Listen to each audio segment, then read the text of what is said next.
Islam comes from the root word salam, which means peace. It's also derived from the Arabic word silm, which means to submit your will to Allah subhanahu wa ta'ala. So Islam means peace acquired by submitting your will to Allah subhanahu wa ta'ala.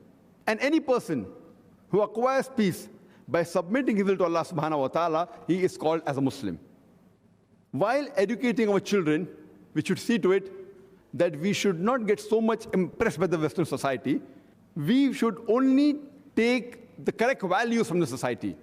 We don't want our children to become alcoholics, to become drug addicts,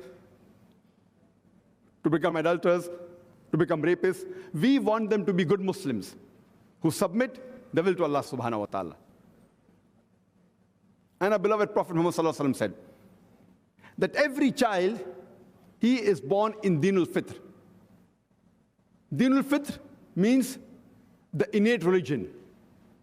Every child is born as a Muslim. He submits his will to Allah subhanahu wa ta'ala. Later on, the elders, the parents, the teachers, they influence the child. He may remain on the straight path, or he may become a fire worshipper, he may become an idol worshipper, and then he may go outside the fold of Islam. But every child initially, irrespective whether he's born in a Hindu family, whether he's born in a Christian family, a Jewish family, or a Muslim family, he is born as a Muslim. He submits his will to Allah subhanahu wa ta'ala. Later on, by the influence of other people, parents, teachers, elders, he may go on the wrong track. That's the reason. Whenever any non-Muslim, he accepts Islam, the more appropriate and correct word is revert. He was on the straight path, he went on the wrong track, and then he came back on the straight path, on the straight track. So the correct word is revert. And we have got proof and evidence that every child, he is born in Dinul Fitr. There were researches done on two tribes, the Kapauku tribe and the Australian Aborigine tribe.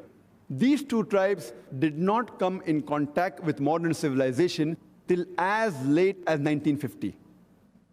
And later on, when researchers went and tried to find out what was the way of life, it was everything of Islam but in name. They did not call themselves Muslims, but they believed in one God. They believed that God did not have any idols or images. They believed he was not begotten. When they worshipped the God, they did the sujood. They prostrated. They were following the basics of Islam, but they didn't call themselves Muslims. So if we let a child after he's born, if we do not influence him with any of the teachings, that child will grow up to be a Muslim. That is the Dinul Fitr, innate religion.